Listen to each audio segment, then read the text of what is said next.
Father Jerry McCarran and the rector and dean of the seminary. It is my honor to welcome you all. It really is quite moving as I see people from all different parts of our community, from our resident seminarians and priests to representatives of our diaconate program, both those already ordained and those in the various dioceses, students from St. Paul inside the walls, and students and other guests from different places, ESL tutors, and I'm just very happy that you're all here.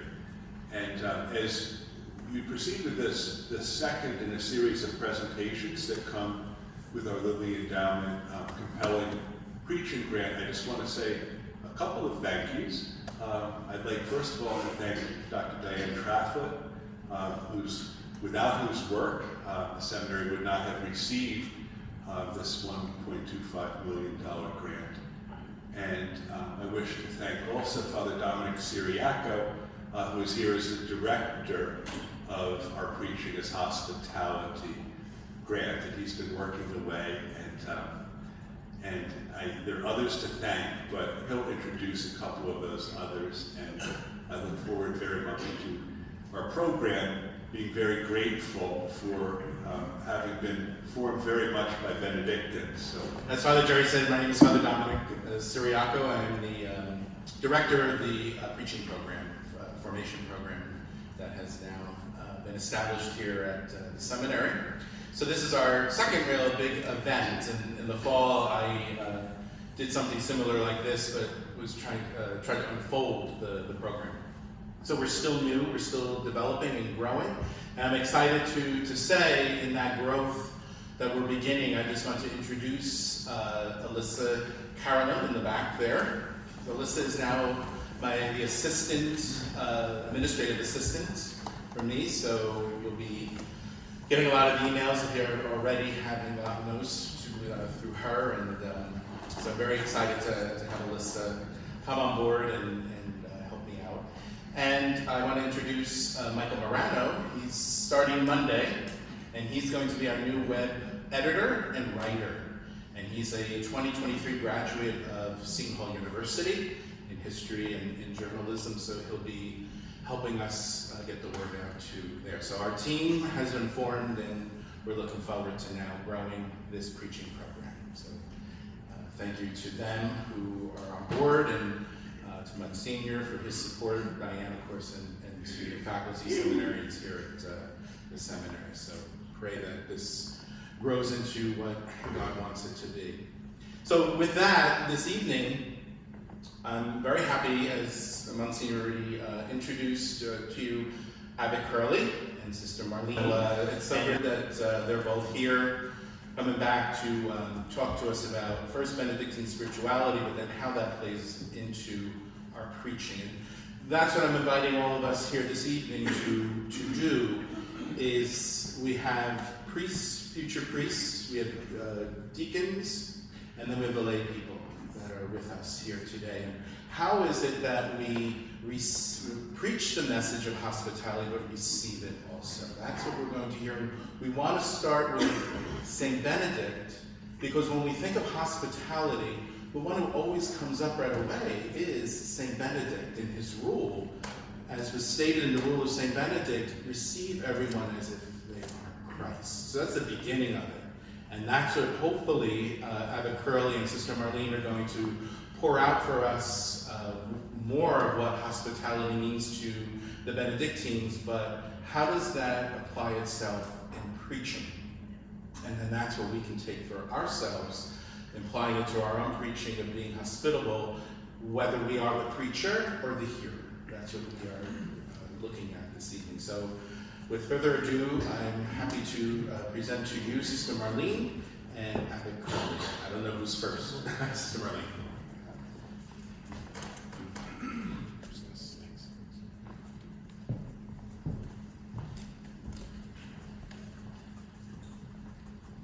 Just a little addendum to the information about nave music practice. When I knew I was coming here and I was going to be speaking in this chapel, I thought, Okay, I taught there for 22 years, let's do the math. And I believe I ran somewhere between 550 and 600 sessions of NAVE. I'm still waiting for combat payout. But it was a pleasure to work here. It's certainly a pleasure to be back. What we're going to do is, first, I think you had received a reading from the Gospel of Luke on Jesus visiting the home of Martha and Mary, and some questions. And we're just going to take just a few moments in case anyone, since you were asked if you could, maybe just do a little of your own Lectio Divina, a little meditation on that scene, just especially to say like what did it speak to you, how does it challenge you, and so on. So we'll do that just for a few moments, and then seem kind of a logical breakout that I'll take the hospitality piece, and I said to everybody else, you do the preaching piece. But of course, it'll certainly overlap. So let's just take a moment. I don't want to say to put ourselves in God's presence because we're there, but we're always there. But to just take a moment to kind of move inward. I will read that gospel passage and then take a moment just to see if anyone would like to kind of share any insight, challenge, or consolation that they received from it. So, as they continued their journey, they entered a village where a woman whose name was Martha welcomed him.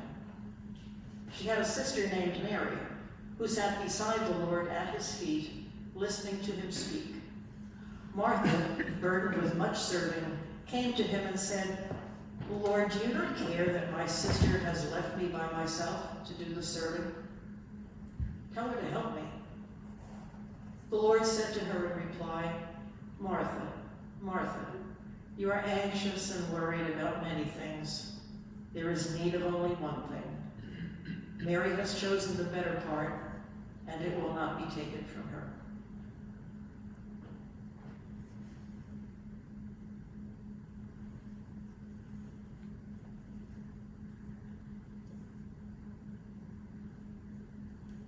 In pondering that scene, is there anything that anyone would like to say, struck them, challenged them?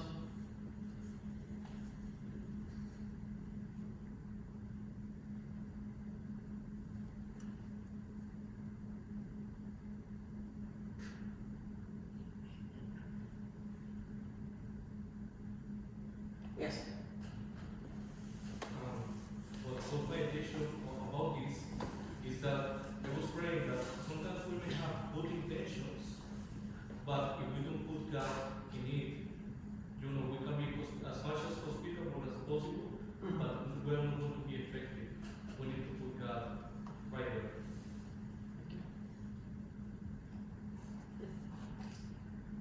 The way that it touched me is that like our hearts need to be first with Jesus before we serve anyone, and it would allow us to better serve as well. Thank you. Great. One of my former students in second grade. I'm studying to become a Benedict and Yes, that's right. And based on this reading, it brings to mind balance, that St. Benedict doesn't just want us to always do the same thing. We have to find balance between our work life and balance between our prayer life. So there are times when we should be Martha and times when we should be Mary. Thank you. Yes.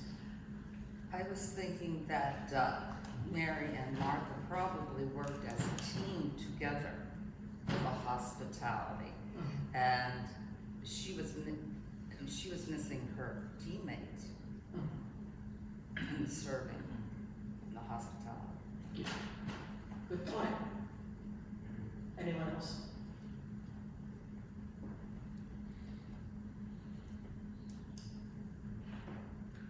Okay, thank you.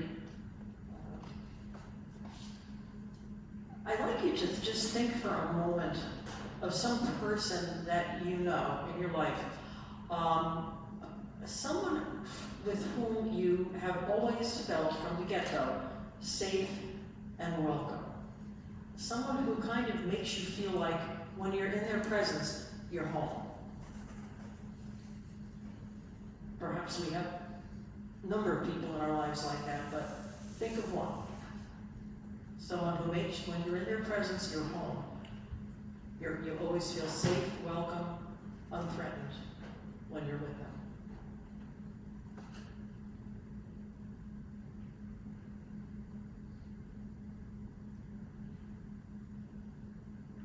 Knowing someone like that makes us want to be like them, to offer that to other people.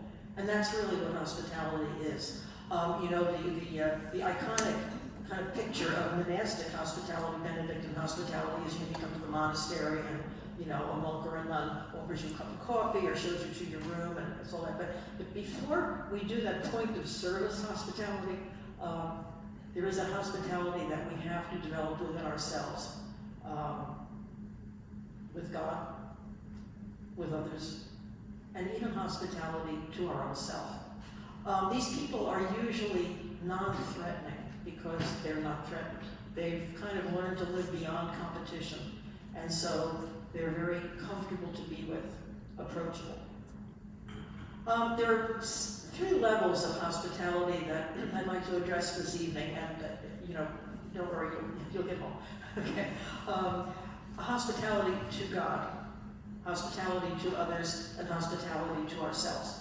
The beginning of the Rule of Benedict, the very first word in the Rule of Benedict, which goes on for 73 chapters, the first word is listen. And he goes on to say, listen with the ear of your heart. And he goes on to say, to open your eyes to the light that comes from God, to see the light that comes from God, and to hear the word of the voice of God. In his prologue to the Rule, he quotes Psalm 95. If today you hear his voice, can you finish that? Harden not your hearts. Yes. Okay. It's the sort of like the primary invitatory psalm in the liturgy of the hours. That we are called to listen each day and to watch for the action of God, to watch for that light that is always there coming from God. But this takes time, and it takes discipline, and it takes consistency, and it takes a willingness to just begin over and over again. Our external hospitality to people, and you know, when we talk about preaching and hospitality, I mean, there are people in this room who are ordained to preach, but by baptism, we're all, in a sense, called to preach the gospel, whether it's by our words, you know, to other people, by a ministry that we may perform in the church, in our parish, or a school, or whatever. So really, in that sense, preaching is part of the priestly call of all God's people in baptism. And so our external hospitality, though, has to begin inside. Isaiah 50 talks about morning after morning, he wakens my ear to hear as disciples do. That we've got to have a consistent kind of practice of hearing the word, of spending time with the Lord, and that can be a challenge in our everyday lives. And I think more today because we're so bombarded by the 24-hour news cycle and, you know, social media, and you know, this is always with us, like surgically attached. You know, so it can be very difficult to make that time and not check your phone. Listening, the word listen comes from the Latin word ob audire, which means, or I should say the word obedience, obey, comes from the word ob audire in Latin, means to listen. Listening, obedience, really the same thing. Okay? And I don't mean obedience in the sense of,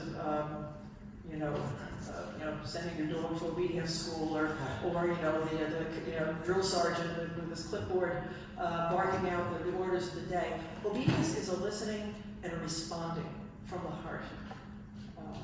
And that's what we're all called to do. And that is really the heart of hospitality.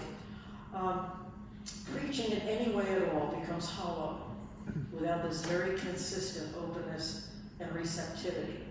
We're constantly asked to say yes. And yes is a surrender. And that really places us, maybe not dramatically, but it places us every day right at the foot of the cross and the tomb and the empty tomb, the paschal mystery. Because every time we listen, we say yes, we're opening, we're being hospitable to the Lord's will, that very often places us having to say no to things that we would prefer different, we would like to do differently, and to say yes to the way the Lord is asking us to live. And that is, that's a surrender, and that's the Paschal mystery, which is why we're all here. So hospitality to God is an openness and a receptivity to the Word, and to the events of our lives where God will act. The reason we read the scriptures, the reason we do Lectio Divina, which is not just a Benedictine practice, but a practice in the whole church, the reason we do that, okay, is because our lives are also part of that action that we see in the Bible. Years and years and years ago, when I first started here at the seminary, there was an Ursuline sister who was a spiritual director. I don't know if anybody here remembers Sister Agnes Muller. And she was my spiritual director for several years. And one day she picked up her Bible and she opened to the back of the book, you know, where it says notes, where you can write things. And she pointed to it and she said, Marlene, this is a gentle voice of Marlene, this is where your story begins. And I've often thought of that because that is where all our story begins. We are a continuation of that word. But so to be a continuation of God's word, we need to hear the word, be hospitable to the word, and then let God work through us. So that's hospitality to God. We also have hospitality to other people. In the Rule of Benedict, he makes a comment, there's a whole chapter on the reception of guests. And yes, it does say that everyone who comes to the monastery is to be received as Christ. Monasteries, Benedict says, are never without guests. He doesn't say usually not without guests. He says never, and I'm sure that's your experience at Augustine as well as mine. Our monasteries are never without people coming and going. You know, whether they're stopping in, they're coming in for a retreat, coming in for a meal. I mean, one day I was taking the reception desk and a woman showed up. She was a divinity student taking online courses and needed to spend an afternoon in a monastic setting. And we were the first place she found online. It helps when your order begins with a B because you're at the top of the alphabet. So I called the prioress and I said, you know, we have a woman here who needs to spend some time and our monastery is under renovation right now, so there's not a lot of space. But it was a nice day. She sat out in the yard, came in, went to Vespers, went to dinner, and sometime later said, you know, I think I might like to become an oblate here. So but it was all from that simple, you know, welcoming someone in. Hospitality to people takes something out of us. You know, it does demand, you know, putting aside of our time, a surrendering and obedience to the needs of others. And I always think to myself, you know, I do retreats. You know, people meet me on retreat and oh, this is just you're really wonderful. And I think, yeah, I may be very hospitable to a guest, but I also have to be hospitable to the sisters that I live with. You know, I can picture some guests saying, Sister Marlene is just great, and you know, live with her. You know, but you know, that is, you know, it's not just being hospitable to the people who are kind of, you know, they're admiring us or enjoying our hospitality. It's also to the people that we live in our home. You know, spouses, kids, people in our workplaces. Hospitality is that continuous opening to others, and it can be very difficult and very taxing at times. There's a manic kind of connectedness that we have in our world today. You know, voicemails and emails and texts and social media and so many ways that we are expected to be present to people. We can look at that as a nuisance, or we can look at that as an extension of hospitality. And that obviously has to have its limits, but you know, I have I usually like about 4 o'clock in the afternoon to kind of get out of my office, get a cup of tea, sit down, take some quiet time. Vespers is at 5, so I have a nice, you know, kind of span of time there. And there are 2 or 3 people who seem to know that, and my phone will ring at 4 o'clock. Absolutely, exactly. Sister Marlene, how are you? Let me tell you what happened to me this week. You know, and that's hospitality too. It's, you know, putting aside, putting aside that hour of leisure that I was looking for, holy leisure, and instead using that, you know, for another holy task, the task of listening to people. Because people want today more than ever to be listened to. And listening alone can be a real, kind of real source of hospitality. And again, the first word in the rule of Benedict. I do think that's God's sense of humor. As soon as that phone rings, I say, yeah, all right, here we go, you know. People need to be listened to without judgment, without a sense of, you know, they need to sense our approachability. But finally, there's a hospitality to ourself. And this is not self-absorption, but there's an, it's important to be at home with who we are, including our rough spots, and we all have them. There's a need to be, you know, like, I don't have to be right all the time. I don't have to be perfect. I don't have to have all the answers to justify myself. That's part of a hospitality to ourselves. Being gentle with ourselves, and again, not in a decadent kind of a way, but in the sense that we, you know, we realize that God loves us unconditionally, and so we can be with ourselves. It's not that we don't ask for the grace to be better, you know, and to do better at who we are, what we do, and our, you know, obligations to our families and so on. But what we need to do is to be at home with the fact that we're flawed, we're limited, and that's okay. That's okay. When we accept that, we can begin to accept that in other people. We certainly should. 25 years ago, when I was working here, I had to take a semester off. I had major surgery. And up to that point, I kind of believed that whatever came down the pike, I said yes to. So I was teaching a weekly course here, plus I was doing a weekend, five weekend course, and I was doing workshops and all kinds of things. I mean, my schedule was just beyond anything you could imagine. And then I got the word that I had to have major surgery, and I was out of commission for a while. It was a scary time. But what I learned from that, when the surgery went well, I was fine. I said to myself, look at the way I've been living. Who am I trying to impress? God? Well, you know, God has been keeping the universe running for, we think, 13.8 billion years. It's pretty hard to impress God, okay? Am I trying to impress other people? They probably don't even notice. And I knew I was really trying to impress myself, you know. And, you know, didn't even think of it that way, but that's what I was doing. And I began to realize that, you know, I didn't have to do everything. That I could, you know, live with more intentionality, more, you know, balance in my own life. And that was a very important moment for me. And that created, I think, a better sense of hospitality to myself. I'd like to quote from a Middle Eastern writer.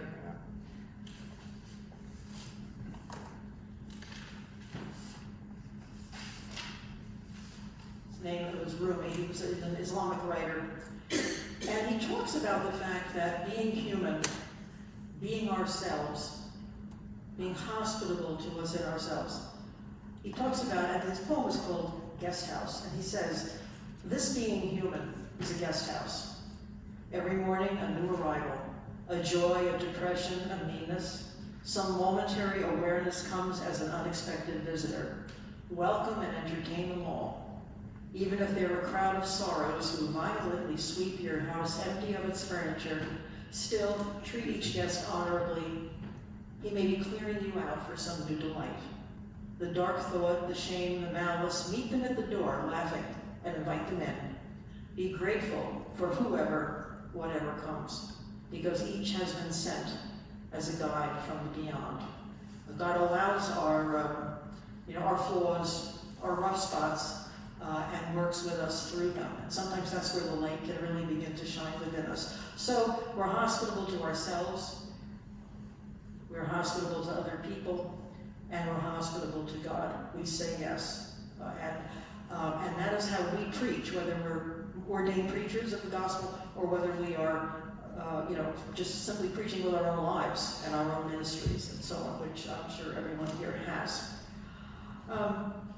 There's a really wonderful but a passage in a novel called Godric. It was written by Friedrich Buechner years ago. Godric is an old monk. He's had a kind of colorful, checkered past, but in his old age, he's a monk, seeking solitude. but his holiness has become known. And people come from all over just to touch him. And he says, and I think this really can sum up our own kind of practice in hospitality, to touch me and to feel my touch, they come. To take at my hands whatever of Christ or comfort such hands have. Of their own my hands have nothing more than any man's, and less now at this tiring, languid age of mine when most of what I ever had is more than mostly spent. But it's as if my hands are gloves, and in them other hands than mine, and those the ones that folk appear with roods of straw to seek. It's holiness they hunger for, and if by some mad grace it's mine to give, if I've a holy hand inside my hand to touch them with, I'll touch them day and night. Sweet Christ, what other use are idle hermits for? What other use are we for? Except to be there and to, as he said, allow the hand within ours, the holy hand of Christ, to touch other people. And that's hospitality in whatever form it comes. It can be in a monastery, it can be at the quick check, at the cashier line. But hospitality is, it's gospel living completely. I just want to close by mentioning that when you come into my monastery, you drive under an arch. You come in under the driveway and you drive under this arch. And it's not a decorative arch, it's pretty functional. You know, not fancy. But a number of people said to me when they heard we were going to renovate the monastery, they said, "You're not taking down the arch, are you?" And I said, "Well, no, we kind of need it because there's floors above it, so it's got to kind of stay there." I said, "Well, good, because several people have said to me, things change when you go under that arch. When you drive under that arch, there's something different." And when you kind of try to draw that out, it's that sense of being safe and welcome, of people who are approachable, living in that monastery, of a sense of hospitality. And I think we can all perhaps think about that image and perhaps work toward becoming people that when someone is in our presence, they come out saying, "Wow, there's something different. Something changes when you're with him or her." So with that, I'd like to hand this over to Abbot Augustine. And